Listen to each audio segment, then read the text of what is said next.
అది madam extension shops 15 మంది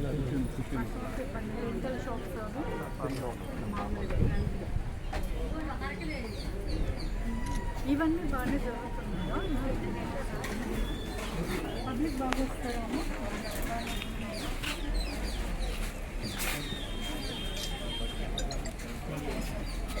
ఇవి మనకి దేశంలో కూడా ఎక్కడ లేని విధంగా ఇక్కడ మన రాష్ట్రంలో ఉన్నాయి.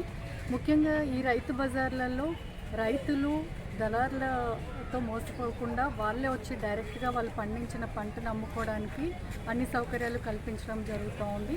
అదేవిధంగా కన్జ్యూమర్స్ కూడా ఎవరైతే ఇక్కడ కొనడానికి వస్తారో వాళ్ళకి కూడా బయట రేటు కన్నా మన రైతు బజార్లో డైరెక్ట్గా రైతుల నుంచి కొంటారు కాబట్టి రేట్లు కూడా చాలా తక్కువకి అందుబాటులో ఉంచడం జరుగుతూ ఉంది. మనకి మన జిల్లాలో కృష్ణా జిల్లాలో 10 రైతు బజార్లు ఉన్నాయి. అయితే ఈ రైతు బజార్లలో ఇంకా సౌకర్యాలు ఎలా మెరుగుపరచాలి, రైతులకి అటు కన్జ్యూమర్స్కి కూడా ఎలా మనకి మంచి వస్తువులు కల్పించాలనే ఉద్దేశంతో ఈరోజు ఉయ్యూరు రైతు బజార్ ఇన్స్పెక్షన్ చేయడం జరిగింది. ఇక్కడ రైతులు కొన్ని సమస్యలు చెప్పారు. ఇక్కడ ఫ్లోరింగ్ సమస్య ఉంది, ప్లస్ ఇక్కడ వర్షం పడినప్పుడు కొన్ని షాప్స్ బయట పెట్టున్నారు కాబట్టి కొన్ని ప్రాబ్లమ్స్ ఉన్నాయని చెప్పారు.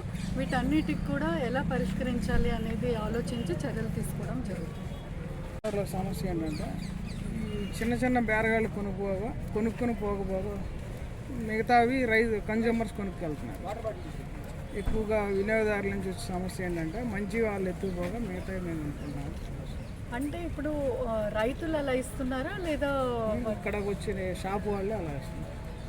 అది ఒకసారి ఎస్టేట్ ఆఫీసర్ కూడా చెప్తాము. మనం ముఖ్యంగా ఇక్కడ వినియోగదారుల కోసమే రైతు బజారు ఉంది కాబట్టి ఎవరు వచ్చే కూడా మనం మంచి క్వాలిటీ ఇవ్వాలి అనేది మన ఉద్దేశం.